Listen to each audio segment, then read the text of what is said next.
So people often ask me, Harley, you do a lot of reviews on bikes. What do you think is the best bike for 2013? Now, I'm not paid by a Giant or anyone.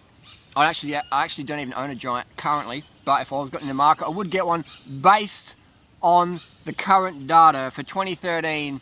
The Giant TCR Advanced smokes the competition. Now, what I really enjoy about this video I'm going to promote in a second is that Giant have done their homework. They're like, this is the numbers we got to reach, and we got to go past that.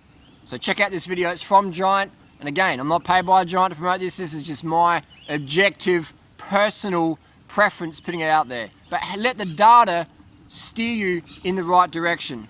Check this out.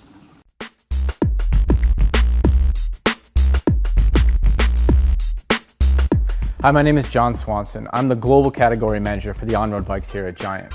What we're going to talk about today are a couple of different things. One, we're going to talk about the control that we have in the manufacturing process. We're the only major manufacturer in the world who has control over their product from conception all the way through every level of engineering, prototyping, testing, and manufacturing, all the way to delivery to your door. The other thing we're going to talk about are some of the tests that we do. We have 3 tests we're going to go over today. One is a measurement, the other one is about torsional stiffness, the other one is about bottom bracket stiffness. What all of these tests relate to are the ride characteristics for the performance on-road bikes that we produce here at Giant. So what we're going to do today is I'm actually going to show you something we've never shown you before. I'm going to show you all the results in detail, and it's going to list how we stack up against our relevant competitors in the world. So as you know, a lot of these tests are not new. They're industry standard tests. But one of the things that's a little different that you'll see in our testing versus everybody else's testing, aside from some of the proprietary methods that we're using, like using the fork versus a steel bar, is that on everybody else's testing numbers, we're not included. Giant bikes are not there. The reason why is because the Giant bikes are superior. And the other guys' marketing departments can't figure a way around that superiority, so they don't include us at all. What we did is we actually went out and purchased all of our relevant competitors' frames. And when we bought these bikes, we took them all to our engineering department where they are then weighed. And what we weighed were equivalent sizes, full production paint and graphics, and all the relevant bits, meaning derailleur hangers, water bottle bolts, cable guides. We took all of those together and we added in 250 grams for a seat post in the case of a bike that's not an ISP like the TCR Advanced SL. By doing that, it levels the playing field. The first set of data we're going to look at is the weight data. As you can see, the top of the list is the TCR Advanced SL. This is a medium weight frame, full production C&G, all the aluminum bits with an uncut ISP and an uncut fork. It comes in at 1,300 grams. As you move down the list, the weights get heavier. Second on the list is 15 grams heavier. But then as you get down towards the bottom of the list, even as you start to get into halfway down the list, the weights exponentially increase. The last bike on the list is well over a kilogram heavier than the TCR Advanced SL. That's 1,000 grams heavier for a frame, fork, and seat post. That's insane. So obviously weight is a key component when we're talking about any performance level product, but it is by far the least important when you're talking about a performance level road bike. Stiffer is always better. You can have the lightest bike in the world, but if it rides like a blob of jello, it doesn't make any difference at all. What you want are key performance characteristics, one in torsional stiffness, one in bottom bracket stiffness. Your torsional stiffness, those are your steering inputs. When you're railing through a corner at 50 miles an hour, you want to make sure that your front wheel and your rear wheel are follow the same line, or else you've got big problems. Your bottom bracket stiffness is all about your pedaling efficiency. You want whatever you put into those pedals to turn into forward motion. The stiffer the bike is in the bottom bracket, the better you are in terms of efficiency. So the next test we're going to talk about is the torsional stiffness test. How we administer this test is we lock the back end of the bike into a steel fixture so it cannot move. We also use the proprietary manufacturer supplied fork when we do this test. We measure the deflection at the end of the fork in Newton meters. Now this test is going to differ from some of the other testing methodology that you'll see in the cycling industry. The main difference is the fact that we use the manufacturer supplied fork versus using a steel bar that some of the other manufacturers will use. The main problem with using a steel bar is that it's not realistic. You don't ride a frame with a steel bar. You're riding a frame and a manufacturer's proprietary fork. By using the fork along with the frame, we get a more realistic sense of how a bike will actually corner. The bottom line behind torsional stiffness is all about cornering stability. It doesn't have anything to do with weight, it doesn't have anything to do with bottom bracket stiffness. It's all about confidence-inspiring handling when you're ripping through the fastest corner you can possibly think of. So the next set of data we're going to look at here are the torsional stiffness results.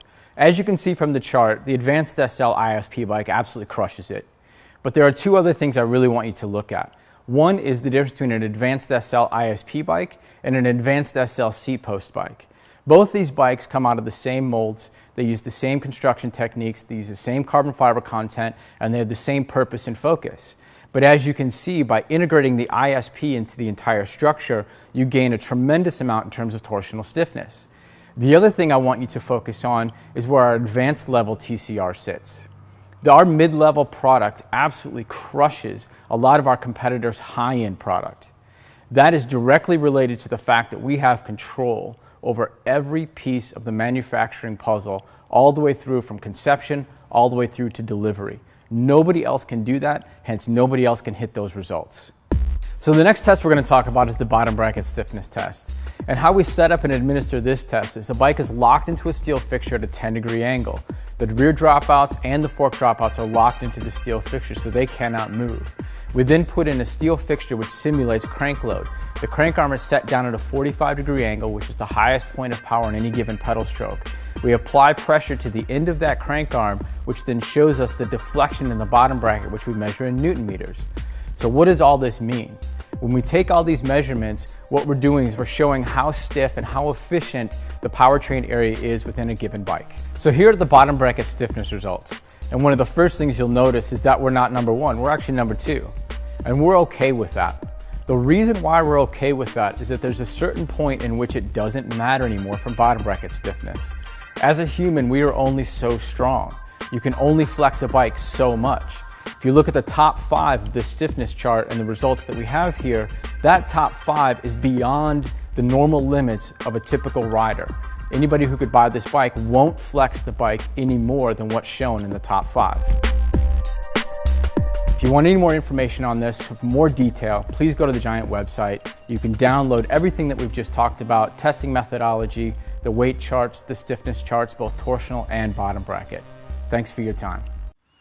It's a quite interesting video, wasn't it? I like how Giant's basically giving everyone the middle finger and said, hey guys, these are our bikes, this is the data, let the results be shown and known. So I think it's going to be great that they're raising the bar. Again, Giant's raising the bar again, pedaling stiffness, cornering stiffness, and weight. The 3 most important things for a road bicycle. I think it's fantastic that Giant's using social media to push this message out there, because it's going to get other manufacturers all stirred up and go, oh, it's not 1994 anymore, it's 2013, and social media, things like Strava, are changing the game. So Giant's really just raising the bar, attacking off the front and say, hey guys, can you keep up or are you going to get dropped? Now that's the question. It's going to be good to see what other manufacturers do now after 2013, how Giant's just smashed the competition to pieces, and it's just going to be, you know, all the jigsaw is going to have to be reformed. It's crazy how in cycling it's so much on fashion versus function. But I think what Giant's doing now is they're promoting the function more than fashion. If you're into cool paint jobs and, you know, heritage and all that stuff, that's fine, nothing wrong with that at all. But personally, I like a bike that's got performance, function over fashion. If it looks cool, that's a bonus, but I want performance paramount. That's my first priority in a bike. So if people ask me, Harley, would you ride a Giant? Fucking oath I would. If I was in the market, if I had to buy a new bike today, I'd definitely grab a TCR Advanced SL. I'd go the ISP as well. That's my personal preference, based on the data. Test ride, then decide. Thanks for watching. Post your comments and questions down below. We'll see you on the road.